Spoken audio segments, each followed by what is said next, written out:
أما بعد فأعوذ بالله من الشيطان الرجيم بسم الله الرحمن الرحيم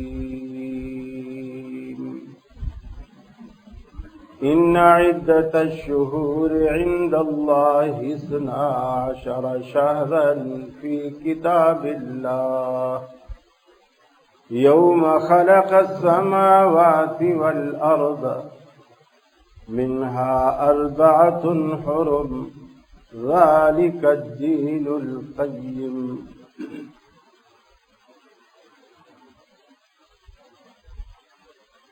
اسلام ایک واضح دین ہے اور وہ آج سے 1400 سال پہلے مکمل ہے۔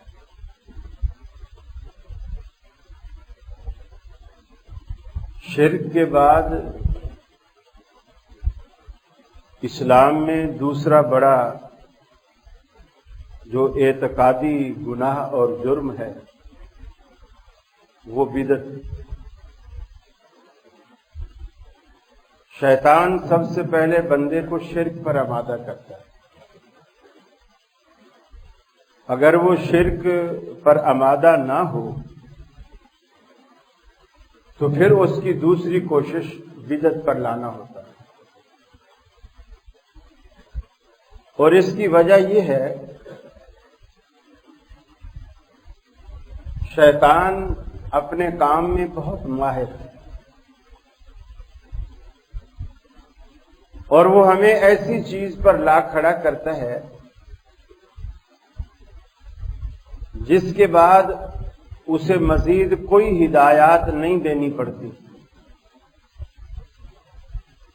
جب آدمی شرک پہ لگ جاتا ہے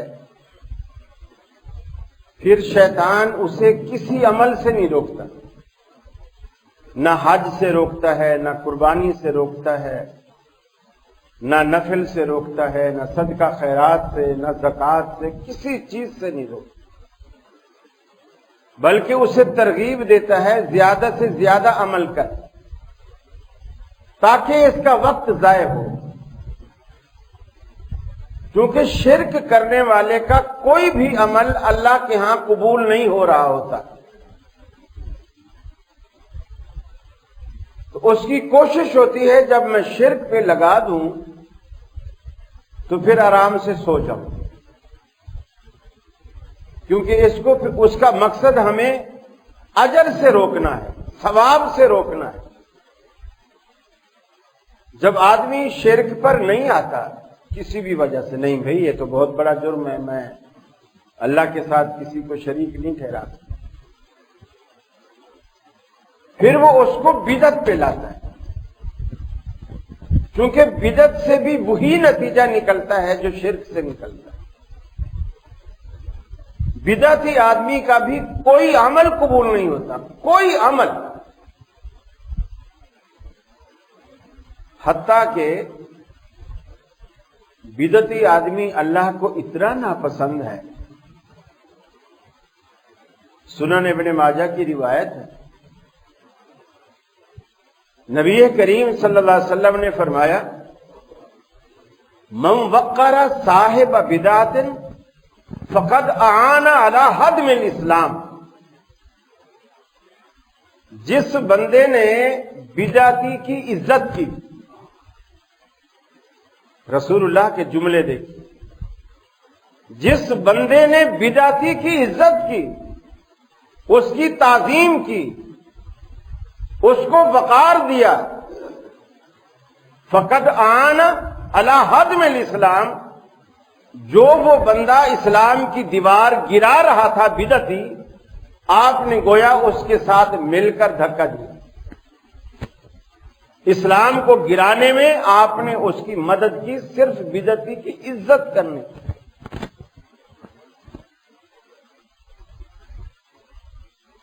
اب اکثر لوگ ہم سے مسئلہ پوچھتے ہیں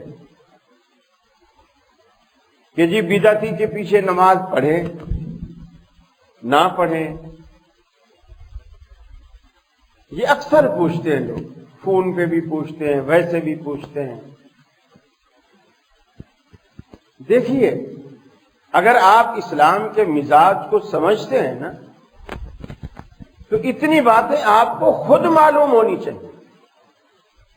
ایک مسلمان کا جو دماغ اور ضمیر اللہ نے دیا ہے یہ مفتی ہے، مسلمان کا ضمیر مفتی ہے۔ اب اللہ کے رسول صلی اللہ علیہ وسلم سے بعض صحابہ بعض ایسے مسائل میں مسئلہ پوچھتے جو اصل میں لوگوں کے پوچھنے کا مقصد بھی بہت دفعہ یہ ہوتا ہے کہ مولوی صاحب کوئی ایسا لفظ ایسا جملہ کہہ دیں جس سے ہمارے لیے کوئی جائز کی صورت نکل آئے، پھر ہم دھڑلے سے کرتے رہیں اور جہاں پکڑے جائیں وہاں جا کے بول دیں ہمیں تو قاری خلیل نے بتایا، حتیٰ کہ قیامت والے دن بھی پکڑے گئے تو یہی بولیں گے قاری خلیل نے بتایا۔ یہ اکثر لوگوں کے ذہن میں ہوتا ہے، اور وہ کسی بھی عالم کی زبان سے وہ لفظ نکلوانا چاہتے ہیں جو وہ چاہتے ہیں۔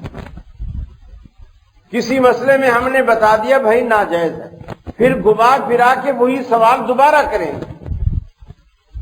ہم نے کہا ناجائز ہے، پھر گھما پھرا کے پھر دوبارہ کریں گے، تاکہ کسی طرح یہ مولوی تنگ آ کے چلو تنگ آ کے صحیح کہہ دے کہ ٹھیک ہے میاں جائز ہے۔ اور یہ یاد رکھ لو، کسی ناجائز کو کوئی مولوی، کوئی مفتی، کوئی خطیب، کوئی عالم، کوئی مدرس کسی ناجائز چیز کو جائز کہہ دے تو وہ جائز نہیں ہوگی۔ یہ بات دل و دماغ میں بٹھا لیں۔ آپ مولوی کو کتنا گھمائیں، کتنا پھرائیں، اس کو کتنا چکر دیں اور اس کے منہ سے ہاں نکلوا لیں، اللہ کی قسم حرام حرام ہی رہے گا، اس میں تبدیلی نہیں آئے گی۔ یہ بنیادی باتیں ہیں جو آپ کو سمجھنی چاہیے اور دل و دماغ میں بٹھانی چاہیے۔ صحابہ اکثر مسائل میں آپ سے جب پوچھتے تو آپ انہیں کہتے استفت قلبک، مجھ سے نہیں پوچھو، اپنے دل سے پوچھو۔ استفت قلبک، اپنے دل سے فتویٰ لے، اپنے دل سے پوچھو۔ اس لیے کہ مسلمان کا جو ضمیر ہے، مسلمان کا جو دل ہے، یہ بہت سے موقعوں پر اس کی صحیح رہنمائی کرتا ہے، صحیح رہنمائی کرتا ہے۔ اب یہ کس کو معلوم نہیں کہ اکیلے کسی بھی سفر پہ، چاہے وہ حج کا ہو چاہے وہ عام سفر ہو، خاص کر ایک دن ایک رات کا پورا وہ سفر ہو، اکیلی عورت نہیں جا سکتی، سب کو معلوم۔ لیکن اب حج کا سیزن آئے گا، پھر مسئلے پوچھتے رہیں گے، یہی والا مسئلہ۔ جب مولوی نہ کہہ دے گا پھر پوچھیں گے، وہ جی اصل میں بہت ساری عورتیں جا رہی ہیں۔ اللہ کے رسول نے عورتوں کا سارا مدینہ بھی چلا جائے اور مرد اس میں ایک نہ ہو، آپ نے ان ساریوں کو اکیلا ہی کہا، وہ ساری مل کر بھی اکیلی ہیں جب تک ان کا محرم ساتھ نہ، اس کا بھائی، اس کا باپ، اس کا سسر، جو اس کا بھانجا، یہ سب محرم رشتے جن سے نکاح نہیں ہو سکتا، ان سے پردہ بھی نہیں۔ اور اب تو ایسا زمانہ ہمارا اتنا گیا گزرا ہو گیا ہے کہ آپ نے شاید 2-4 روز پہلے سنی ہوگی خبر، سرگودا میں بھائی نے بہن سے نکاح کیا۔ اب تو اس حد تک، یعنی شریعت نے بھائی کو محرم کہا، لیکن بھائی بھی بہن سے نکاح پر راضی ہو اور بہن بھی راضی، اور باپ رو رو کے بتا رہا ہے کہ ان کے بہت عرصے سے تعلقات تھے اور ہمیں تو چونکہ بھائی تھا، بھائی ہونے کے ناطے شک بھی نہیں پڑتا تھا۔ تو رسول اکرم صلی اللہ علیہ وسلم نے ایک ایک بات وضاحت کے ساتھ بیان کیا۔ اب اسی طرح پردے کا مسئلہ آئے گا، ہم نے کچھ چیزوں کو کچھ چیزوں کے ساتھ جوڑ دیا ہے جو کہ نہیں ہونا چاہیے۔ پردے کا مسئلہ کب پوچھیں گے؟ جب اس کا خامد فوت ہوگا یا اس کا خامد اسے طلاق دے گا۔ اب عورت بیٹھے گی عدت میں، اب مولوی صاحب کے پاس آئے گی اور اس کو پریشان کریں گے، وہ کس کس سے پردہ کرے گی؟ وہ کس کس سے پردہ کرے گی عدت؟ میں تو صاف سا جواب دیتا ہوں، میں کہتا ہوں جس سے اس کے خامد کے مرنے سے پہلے جس سے پردہ تھا، مرنے کے بعد بھی اسی سے پردہ ہے۔ وہ کہتے ہیں کہ جی اس کی زندگی میں تو وہ پردہ ہی نہیں کرتی تھی، تو میں نے کیا مرنے کے بعد کیا ضرورت پڑ گئی ہے؟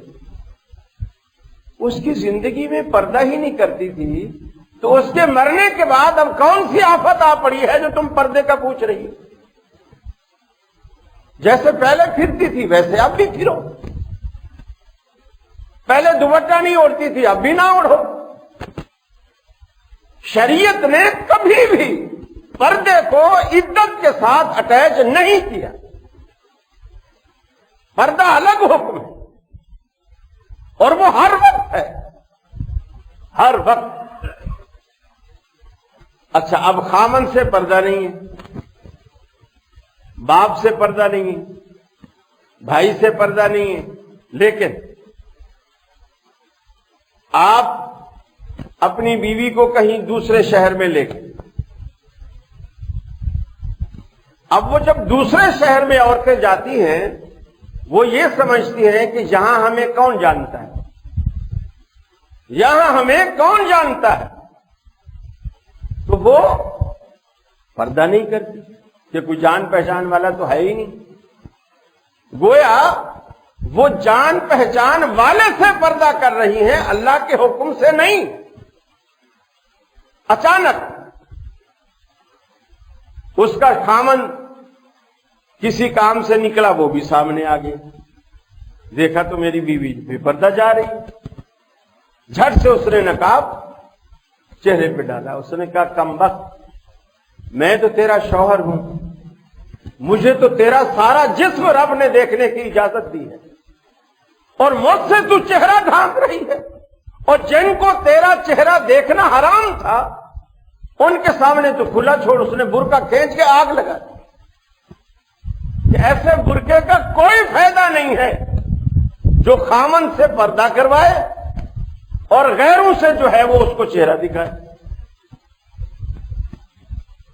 تو میں عرض کر رہا تھا کہ ہمارے معاشرے نے بہت ساری چیزوں کے ساتھ غلط جوڑ دی۔ پردے کا عام حکم ہے، اس کا عدت سے کوئی تعلق نہیں۔ اگر عورت عدت یعنی ویسے پردہ نہیں کرتی تو اس کو عدت میں پردہ کرنے کی کیا ضرورت ہے؟ ایک روایت دکھا دو جو اللہ کے رسول نے کہا ہو کہ عدت میں وہ پردہ کرے، کہیں نہیں کہا، وہ عام ہو۔ میں عرض کر رہا تھا کہ بدعت، شیطان جب شرک سے مایوس ہو جاتا ہے کہ یہ اب شرک نہیں کرے گا تو اسے بدعت پر لاتا ہے۔ یہ عقیدے کی بہت بڑی خرابی ہے، بہت بڑی خرابی، اتنی بڑی خرابی ہے کہ بدعت کا مطلب یہ ہوتا ہے کہ اللہ نے دین ادھورا اتارا تھا جس کو میں نے یا میرے مسلک نے آ کر پورا کیا، کیونکہ وہ دین میں جو نئی چیزیں ڈالتا ہے، ایڈ کرتا ہے، جو اللہ کے رسول نے نہیں کی، صحابہ نے نہیں کی، وہ جو نئی چیزیں ڈالتا ہے اس کا مطلب یہ ہوتا ہے یہ پہلے ڈلنی چاہیے تھی، جو نہیں ڈلی ان لوگوں کو سمجھ ہی نہیں آئی کہ ان میں اتنا بڑا فائدہ تھا۔ یہ جو رہ گیا، جیسے مثال کے طور پر اب یہ رجب کا مہینہ چل رہا ہے، رجب کے حوالے سے بہت ساری باتیں لوگوں میں مشہور ہیں اور پھیلی ہوئی ہیں کہ جی اس کی بڑی فضیلت ہے. رجب کی کوئی فضیلت قرآن و حدیث سے ثابت نہیں، کوئی بھی فضیلت. بس اتنی بات ہے جو حرمت والے 4 مہینے ہیں جن میں لڑائی جنگ شریعت نے منع کی ہے، اس میں سے ایک مہینہ یہ ہے، باقی کوئی فضیلت نہیں. من گھڑت روایات بھی بہت ساری لوگوں نے بنائی ہوئی ہیں. ایک صلاۃ الرغائب کے نام سے نماز پڑھی جاتی ہے رجب کے پہلے 10 دنوں مغرب سے لے کر عشاء تک 12 رکعتیں پڑھی جاتی ہیں، صلاۃ الرغائب کہتے ہیں. اور پہلی رکعت میں سورہ فاتحہ پڑھی اور اس کے بعد سورہ قدر، اور دوسری رکعت میں سورہ فاتحہ پڑھی اور اس کے بعد سورہ اخلاص. 12 رکعتیں اسی طرح پڑھی، سورۃ قدر اور سورہ اخلاص، لیلۃ القدر والی جو سورت ہے، انا انزلناہ فی لیلۃ القدر. حدیث میں کوئی فضیلت نہیں. اب میں جب اس کو جاری کرتا ہوں تو اس کا مطلب یہ ہے کہ یہ تو اتنا سارا فائدے کا کام تھا جو اللہ کے رسول کو پتہ ہی نہیں چلا. نعوذ باللہ من ذالک، صحابہ کو پتہ ہی نہیں چلا، یہ مجھے پتہ چلا. دین اللہ کے رسول پر نازل ہوا ہے، ہم پر تو نہیں نازل ہوا نا. اور جب شیطان بدعت پہ لگا دیتا ہے پھر کہتا ہے جو مرضی کر، جو مرضی. کیونکہ حدیث میں آتا ہے لا يقبل الله لصاحب بدعة صوما ولا صلاة ولا صدقة ولا حجا ولا عمرة يخرج من الإسلام كما تخرج الشعرة من العجين. فرمایا بدعت کرنے والا صاحب بدعت شخص دنیا میں جو بھی عمل کرتا ہے لا يقبل اللہ لصاحب بدعت، اللہ کسی بھی بدعتی کا کوئی بھی عمل قبول نہیں کرتا حتیٰ کہ اس کی نماز بھی، اس کا روزہ بھی، اس کا حج بھی، اس کا عمرہ بھی، صدقہ خیرات بھی، قربانی بھی، کوئی چیز رب العالمین قبول نہیں کرتا. یخرج من الاسلام، وہ اسلام سے ایسے نکل جاتا ہے، ایسے خارج ہو جاتا ہے جیسا کہ تخرج الشعرۃ من العجین، جیسے گندے ہوئے آٹے سے بال نکال لو. گندے ہوئے آٹے سے بال جب آپ نکالیں گے نا تو بال کے اوپر آٹے کا اثر آپ کو نظر نہیں آئے گا، بال پورا صاف باہر آ جائے. تو فرمایا وہ اسلام سے ایسے نکل جاتا ہے کہ اسلام کا کوئی اثر اس کے اوپر باقی نہیں رہتا، اسلام کا کوئی رنگ اس پر باقی نہیں رہتا. یہ معمولی باتیں نہیں ہیں، بہت بڑی بات. 22 رجب آئے گی، 22 رجب کو اصل جو ایک کہانی گھڑی گئی وہ بھی چھوٹی کہانی کہ امام جعفر صادق جو شیعوں کے امام ہیں، امام جعفر صادق علیہ الرحمہ سے ایک لکڑہاری بڑھیا تھی جو جنگل سے لکڑیاں توڑتی کاٹتی اور پھر محلے میں اس کو بیچتی تھی، اسی پر اس کا گزر بسر تھا. تو امام جعفر صادق کے پاس آئی اور کہنے لگی کہ میرے دل میں بہت ساری مرادیں ہیں، میں دعا بھی کرتی ہوں، اللہ سے مانگتی بھی ہوں، لیکن میری کوئی مراد آج تک پوری نہیں ہوئی. تو بولے امام جعفر صادق رحمت اللہ علیہ نے اس سے کہا کہ تو 22 رجب کو میرے نام کا ایک کنڈا بھر کے کنڈا وہ مٹی کی پراتیں ہوتی، وہ کنڈا بھر کے تقسیم کر دے، تیری مراد پوری ہو جائے گی۔ چنانچہ اس نے کسی بھی چیز کا وہ کنڈا ایک پکا کے اس میں کنڈا بھرا اور محلے والوں میں اسے تقسیم کر اور اس کی مراد پوری ہو گئی۔ پھر اس نے دوسروں کو بتایا۔ لیکن یہ کہانی شیعہ تک محدود رہی اور زیادہ سنیوں میں چلی نہیں۔ انہوں نے پھیلایا اس کو، اور شیعہ میں جو اصل بات تھی وہ یہ تھی 22 رجب حضرت معاویہ رضی اللہ تعالی عنہ کا یوم وفات، 22 رجب، اور حضرت معاویہ رضی اللہ تعالی عنہ اس پورے طبقے میں کانٹے کی طرح چبھتے ہیں۔ ان کے سامنے آپ ان کی تعریف نہیں کر سکتے، ان کا نام عزت سے نہیں لے سکتے۔ اور کچھ لوگ جو ٹی وی پہ برداشت کر کے بیٹھے ہوتے ہیں، یہ تقیہ کر کے بیٹھے ہوتے ہیں۔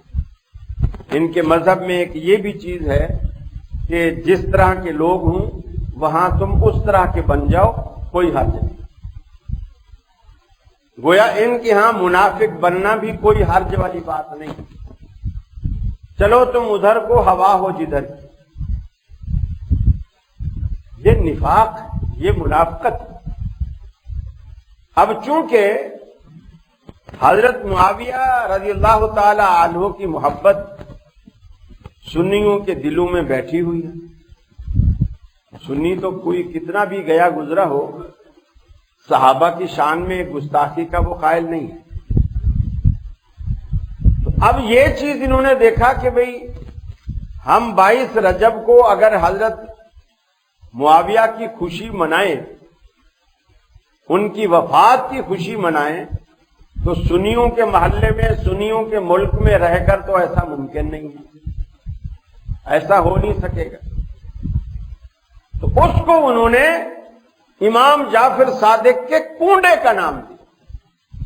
سنیوں میں جو بات پھیلائی وہ کنڈے کی پھیلائی، اور اپنے ہاں جو بات معروف ہے وہ حضرت معاویہ کی وفات کا۔ ہمیں تو سیدنا معاویہ رضی اللہ تعالی عنہ کی وفات کا بھی اتنا ہی غم اور دکھ ہونا چاہیے جتنا سیدنا علی المرتضی۔ ہم تو کوئی فرق نہیں سمجھتے۔ تو یہ چیزیں رجب کے اندر، اور دیکھیے قرآن نے بڑی عجیب بات کی، اور وہ قرآن میں نہیں ہے، قرآن نے کہی اور قرآن میں نہیں ہے۔ فرمایا ان عدت الشہور عند اللہ 12 شہرا فی کتاب اللہ۔ اللہ رب العالمین کے نزدیک مہینوں کی گنتی 12 ہے۔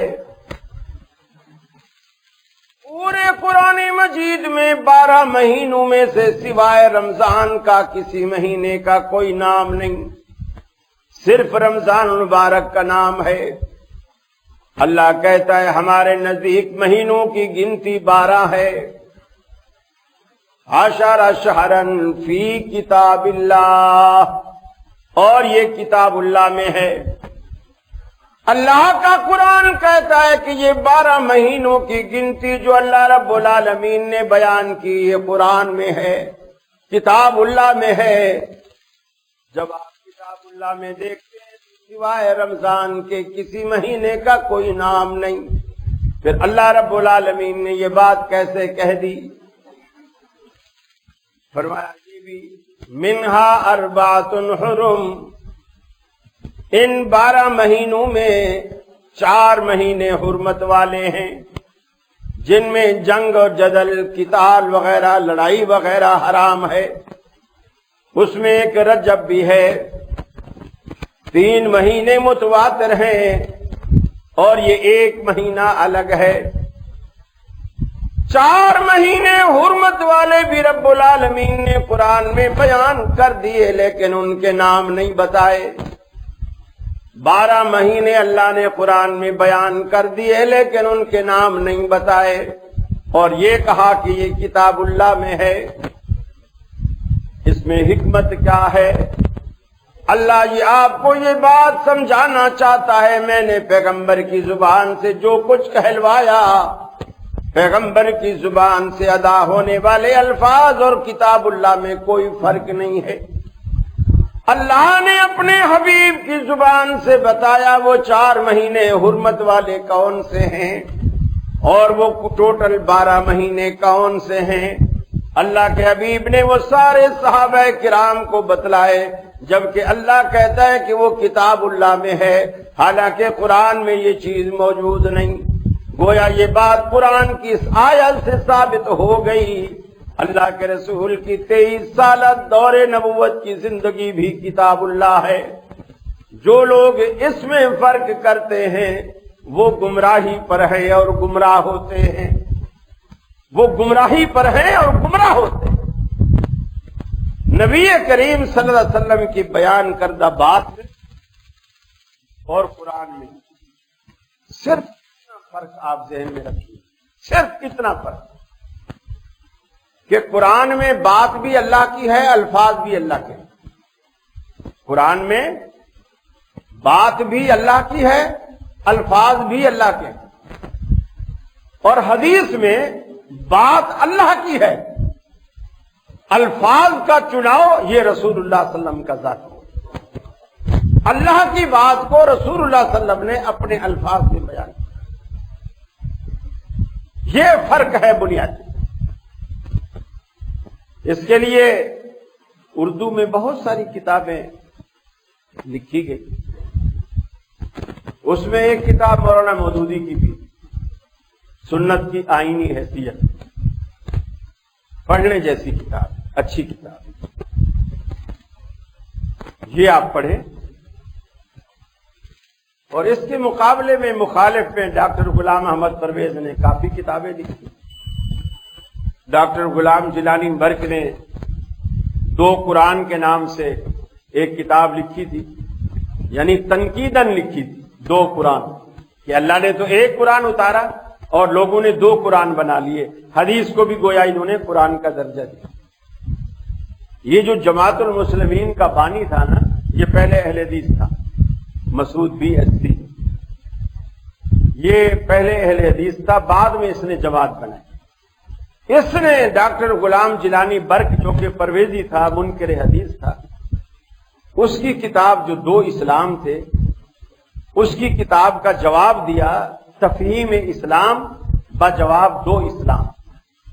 وہ اب بھی مارکیٹ میں اویلیبل ہے، ملتی ہے، اور یہ ایسی کتاب تھی جس کو ڈاکٹر غلام جیلانی اپنی کتاب کا جواب پڑھ کر مسلمان ہو گیا،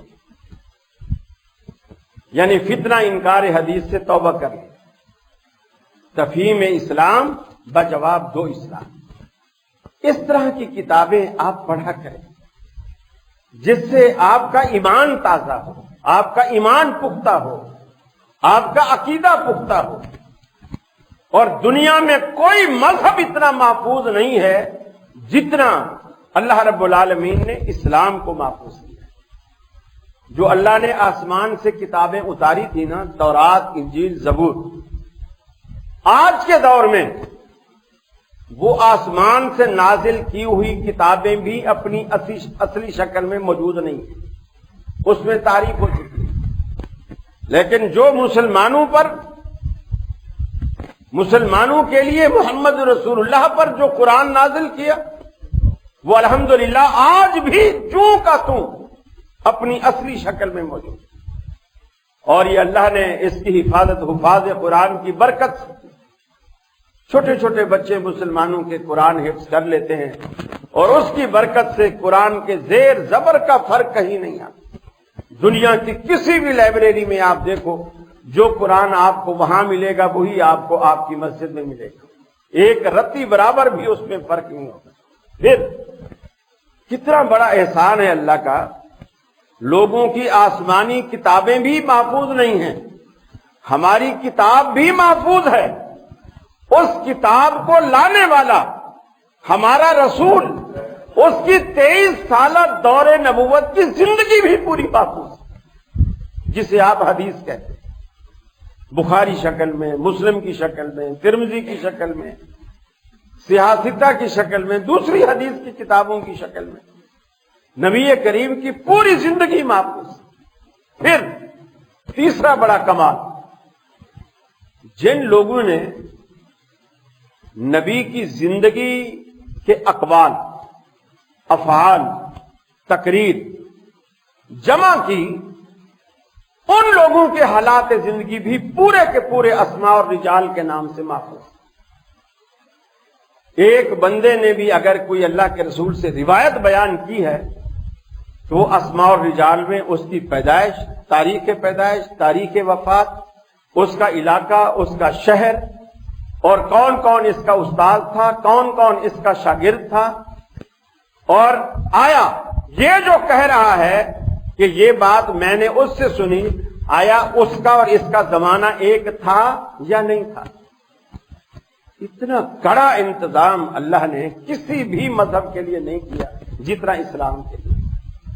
ہر چیز ایک ایک راوی کی زندگی محفوظ ہے، جس سے آپ پکڑتے ہیں یہ حدیث صحیح ہے، یہ حدیث ضعیف ہے، یہ حدیث حسن ہے، یہ حدیث بیان کرنے کے قابل ہے، یہ موضوع ہے، یہ بالکل بیان کرنے کے قابل ہی نہیں ہے۔ یہ وہی سلسلہ ہے، وہ زنجیر ہے، وہ کڑی ہے جس سے آپ جھوٹ اور سچ کو پکڑتے ہیں۔ تو آپ اس رجب کے مہینے کو سنت کے مطابق گزاریں، اس کی الگ سے کوئی بھی فضیلت اللہ کے رسول سے ثابت نہیں۔ 22 رجب کو جو کچھ کنڈے کیے جاتے ہیں، اس سے سوائے اس کے کہ آپ اپنے ایمان کا کنڈا کر بیٹھے، اس کے علاوہ اور کوئی فائدہ نہیں، اس کے علاوہ کوئی فائدہ نہیں۔ صحابہ کرام کی تمام کی محبت الحمدللہ اہل سنت کے ایمان کا حصہ ہے، ہمارے ایمان کا ایک جز ہے۔ سنیوں کے سب دل صحابہ کرام کی محبت کے ساتھ دھڑکتے ہیں، اور اس پر ہم اللہ کا جتنا شکر ادا کریں کم ہے۔ اللہ سے دعا ہے اللہ رب العالمین ہمیں پکا سچا مسلمان بنائے، شرک سے متنفر کرے، بدعت سے متنفر کرے، اور سنت کا شادائی بنائے، اور توحید کا دائی بنائے، اور ہمارا خاتمہ ایمان پہ فرمائے۔ ایک ضروری بات جو باتوں میں سے بات نکلتی چلی گئی اور میں وہ بات کہنا بھول گیا، وہ بات یہ تھی کہ میں نے عرض کیا کہ اکثر لوگ ہم سے مسئلہ پوچھتے ہیں بدعتی کے پیچھے نماز پڑھیں یا نہ پڑھیں۔ میں نے ایک روایت آپ کو سنائی کہ رسول اللہ صلی اللہ علیہ وسلم نے فرمایا، من وقر صاحب بدعت فقد عان علی حدم الاسلام، جس نے کسی بدعتی کی عزت کی گویا اس نے اسلام کو گرانے میں اس کی مدد کی۔ جب آپ کسی بھی شخص کو امام بناتے ہیں تو آپ اس کو ذلیل کرنے کے لیے بناتے ہیں یا عزت دینے کے لیے بناتے ہیں؟ خطیب سے بات کر سکتے ہیں، عزت دینے کے لیے۔ آپ جب بھی کسی کو امام بناتے ہیں، مصلی پر کھڑا کرتے ہیں اور آپ اس کے پیچھے کھڑے ہو جاتے ہیں، گویا آپ نے اس کی عزت کی۔ علماء کے ہاں عزت دینے کا یہی طریقہ ہے، وہ اپنا ممبر پیش کر دیتے ہیں یا اپنا مصلی پیش کر دیتے ہیں۔